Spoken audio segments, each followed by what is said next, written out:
Welcome back to the channel. Today, we are diving into a comprehensive book review of DeepWork by Cal Newport. This isn't just a summary of a book, it's a roadmap for anyone who feels like their professional life is a blur of constant notifications. Do you ever finish a 10-hour workday in a flurry of meetings and emails, only to realize you haven't actually built anything of value? You are not alone. Most of us are trapped in what Newport calls shallow work. We are going to explore this masterpiece through the eyes of a modern Indian tech worker named Arjun, but we are also pulling out a secret weapon from the year 1910, a philosopher named Arnold Bennett, who figured out the key to productivity a century before the first iPhone. Let's get into it. Let's start with the big idea behind this book. Why is focus suddenly the most valuable currency we have? In an economy dominated by AI and automation, the average worker is becoming obsolete. Mastering hard things and producing high-quality work are the only ways to stay relevant. By the way, if these kinds of deep dives help you stay ahead in your career, do me a huge favor and hit that subscribe button right now. It really motivates me to keep digging into these life-changing books for you. Cal Newport's core hypothesis is that the ability to perform deep work is becoming rare at the exact same time it's becoming incredibly valuable. Think about Arjun. He's a senior dev in Bangalore, living that outer ring road hustle. He used to be a human network router, answering Slack messages and Jira tickets every 5 minutes. But he realized that to become a superstar, he needed a new formula. Result equals time spent times intensity of focus. If your intensity is 0 because your phone keeps buzzing, your result is 0.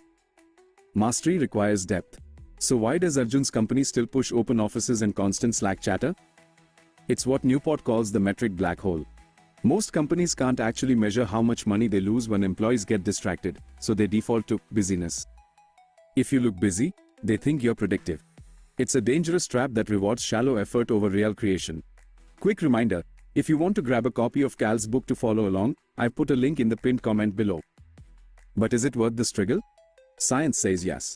Neurologically, your brain constructs your world based on what you pay attention to. If you focus on deep, difficult problems, your world feels meaningful. Psychologically, you hit a state of flow, that magic moment where time disappears and you're performing at your peak. Whether Arjun is writing complex code in Whitefield or you're crafting a high-level strategy, depth is where the human spirit actually thrives. To help me keep bringing you these psychological and scientific deep dives, please subscribe to the channel. Now, how do we actually do it? Tactics are everything. Arjun tried to rely on willpower at first. But willpower is like a phone battery. It drains throughout the day. You can't just decide to focus. You need a system. If you're finding Arjun's journey relatable so far, please hit subscribe. It helps the algorithm share these focus strategies with more people who are struggling with burnout. Rule number 1 is to build rituals. Arjun stopped waiting for inspiration. He adopted the rhythmic philosophy.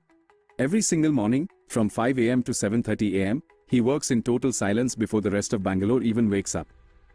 No phone, no internet, just his laptop and his brain. By building a ritual, the same place, the same coffee, the same time, he makes entering deep focus automatic. Rule number 2 is the hardest one: embrace boredom. We've been trained to pull out our phones the second we're bored, standing in a lift, waiting for chai, or sitting in traffic. But Newport argues that this constant need for stimuli destroys your focus muscle. Arjun started practicing predictive meditation. He'll go for a walk in Kabba Park and force his mind to stay on one single coding problem without checking his phone. You can find more exercises like this in the book link in the comments. Then there is the controversial one. Rule number 3, quit social media. Newport suggests the craftsman approach. Only use a tool if it substantially helps your core goals.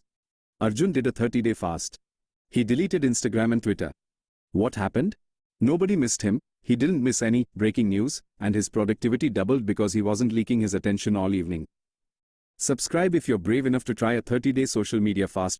Here is the secret weapon Arjun found within Newport's research. In 1910, Arnold Bennett wrote a classic called How to Live on 24 Hours a Day. He told London salarymen that their 10-to-6 job wasn't their day, it was just the time they sold to their boss. Their true capital was the 16 hours outside the office. Just like Arjun in 2026, those workers in 1910 were frittering their time away on gossip and newspapers. The 1910 secret is treating your evening as a day within a day for personal growth. This isn't just a productivity hack, it's a life upgrade. One last nudge: subscribe to join our community of deep thinkers. Cal Newport said it best: a deep life is a good life. Arjun found it. the salaryman of 1910 found it. Now it's your turn. Tonight, when you finish work, don't just collapse into your phone. Say it out loud, shut down complete. Reclaim your 24 hours. Don't forget to check the pinned comment to get your own copy of Deep Work and start your journey today. Thanks for watching, and stay focused.